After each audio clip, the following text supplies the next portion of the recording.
What's up, my comic comrades? Wakanda Forever finally hits theaters this week, and with it comes the MCU's debut of Riri Williams, better known as Ironheart. But who is she and what impact could she have on the future of the MCU? Well, as always, we're here to break down her comic book origin so you can get a better idea of the character heading into the film. So let's get into it, shall we?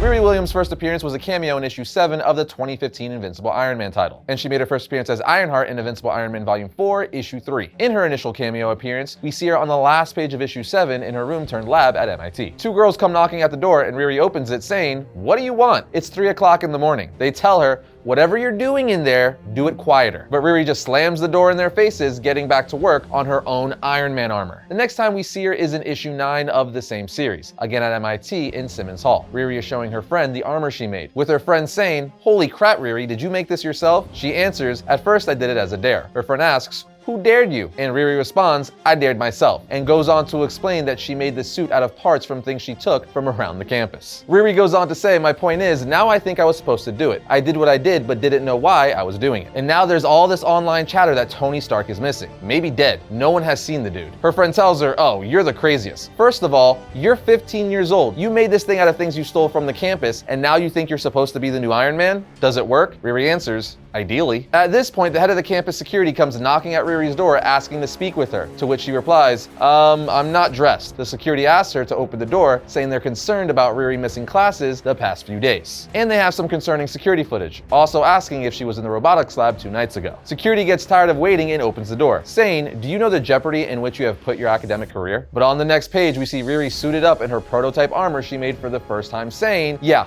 I figured. It's okay. I think I'm done with school." Later in issue 11, just outside of the New Mexico State Penitentiary, we see Riri again in her prototype armor stop 2 inmates from escaping in a stolen truck, smashing the front end of the truck with a massive punch, and the 2 convicts fly out of the front windshield, flipping in the air. Even though Riri did stop them, her armor was destroyed in the process, revealing her identity to the police officers, with one yelling, "Hands over your head." Another cop says, "I think she actually stopped them for us." But the first cop just repeats, "On your head. Who are you?" Riri puts her hands in the air and tells them, "I'm one of the good guys. I was just flying by. That was my first superhero thing. I'll do better next time." This brings us to issue 12, where we see Riri move back home with her mom in Chicago, and her mom is pissed, saying, "You were tested. You're a genius. MIT gave you a free ticket." Riri says it wasn't a good fit, but her mother asks, "This is the part you have to explain to me. How is MIT not a good fit for my genius daughter?" Riri replies, "Some things are just not a good fit. This was one of them." Her mom says, "They say you stole materials that belong to the school," but Riri interrupts saying, "Borrowed, things no one was using." Inventors sometimes, historically, have to be a little,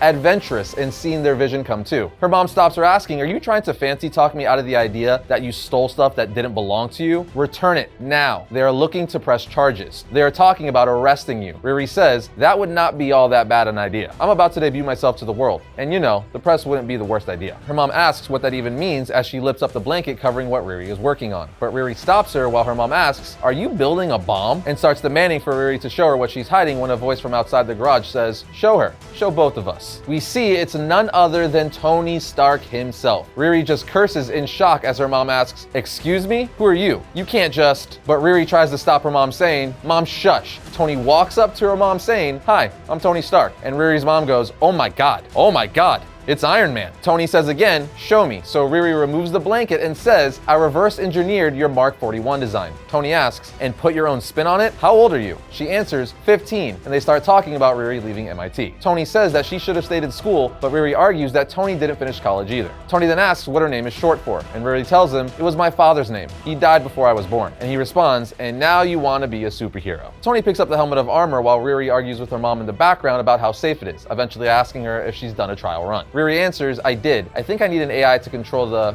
He answers, "Yes, I do." And Riri asks with a desperate smile if she can have one of his AIs. Tony responds, "My AI costs $45 million. Riri responds, "You're rich." And he tells her, "I ain't that rich, kid." Riri's mom interrupts, telling Riri, "I can't let you do this." But Tony tells her, "Actually, ma'am, if I may, I've seen this before. It's not like you can stop her, as she's made it abundantly clear. I'm taking you both out to dinner. Let's talk about this. Let's talk about all of this." Now, after Tony basically agreed to support Riri on her venture to become a superhero, Civil War II happened, and Iron Man was put in a coma by Captain Marvel. But of course, that wasn't about to stop Riri. In fact, she was given her own series in the very next volume of Invincible Iron Man, Invincible Iron Man Volume 4. But before we get into that, we all know Ironheart will be making her live-action debut in Black Panther: Wakanda Forever. And if you're as excited for that movie as we are, you should get geared up with some of Displate's dope new Black Panther metal posters. We've made it abundantly clear over the past 2 years that we are huge fans of Displate. They are not just today's sponsor, but we also have Displates on display around the studio, including these 4 new Wakanda Forever themed posters. Displate creates high-quality metal art prints that are extremely durable and ridiculously easy to hang. Each Displate metal poster comes with a mounting kit and guide, wall stickers, and magnets. You start by lining them up where you want to hang them, then apply the magnets to the wall where instructed on the guide sticker and mount your poster. It only takes a few minutes per poster, and there's no hammer or nails needed. Displate also works with top-tier artists from around the world, giving you an insane number of poster options, including officially licensed art from Marvel, DC, Netflix, and a lot more. They're also constantly dropping great new additions and limited-time exclusives. Not to mention, Displate partners with Trees for the Future to plant 1 tree for every Displate you add to your collection. So click our link in the description and start building your own Displate collection. And as a bonus, for a limited time, Displate is giving all of you members of the Variant Nation 25% off your purchase of 1 or 2 Displates and 29% off your purchase of 3 or more Displates. The discount will be automatically applied at checkout, but remember, be sure to use our link in the description so the discount kicks in. Now, in Invincible Iron Man Volume 4, Riri Williams continues to use her prototype armor to save people on her road to becoming a superhero. And towards the end of the first issue, we see Secret Service-looking agents deliver a mysterious package to Riri's garage. When she opens the box, she sees a device with a button that says "Push Me." She presses it and it lights up with a blue hologram, with Riri getting more and more excited. And on the final page of the issue, we see it's a hologram of Tony Stark saying, "So hi,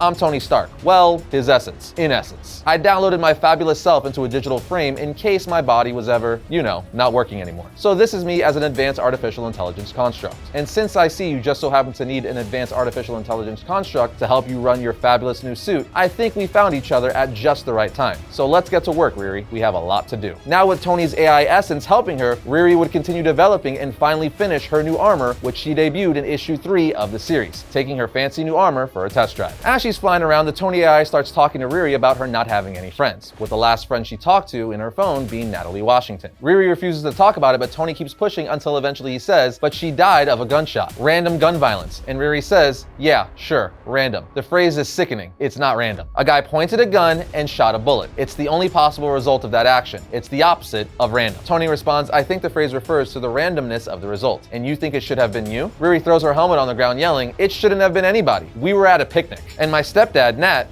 we were at a picnic. And both of them got shot right in the heart." Tony responds, "And now you build armor." Then after a pause, she suggests the name Ironheart, which she seems to like. After this, Ironheart would go on to become a member of the Champions, a superhero team consisting of young heroes in the Marvel Universe, and would also get her own self-titled Ironheart series. Now, as that just about finishes our overview of the character, it's time to take a look at her powers and abilities.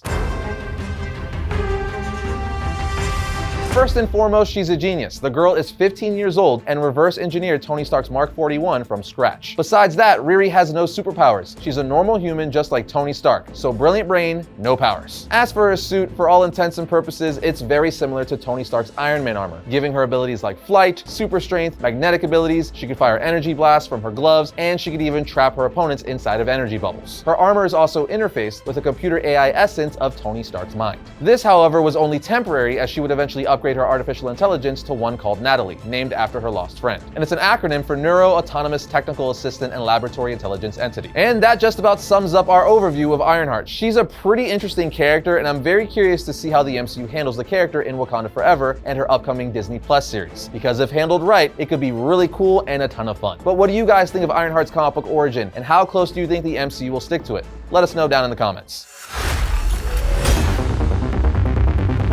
First up for the week of Wednesday the 9th, we have Venom issue 13. Forced to watch his son die from across the time stream, Eddie Brock returns from space but finds himself surrounded by enemies. Here we have Ghost Rider issue 8. Johnny Blaze and Talia working together as part of a splinter unit within the FBI. They will map out the shadow highways that crisscrosses the country, uncovering the larger design of the underworld conspiracy. Next up, we have Batman vs. Robin issue 3. Quite simply, who doesn't want to read a comic about Batman fighting his son? Now we have Spawn issue 335. Sin's origin has been revealed. But what does that mean mean for the nature of the Hellspawns? And what can they still learn from the man that invented murder? And finally, we have Dark Crisis on Infinite Earths issue 6. War erupts as more heroes are taken at the hand of Pariah. The fate of the multiverse depends on the young heroes of the DCU as they clash with Deathstroke and the Dark Army. And that's going to bring today's episode to a close, but if you enjoyed this video, be sure to check out this one right here. And if you like all the content, subscribe, comment, and like the channel. It always helps us out. But other than that, I'll see you guys next time when I talk about all things comics.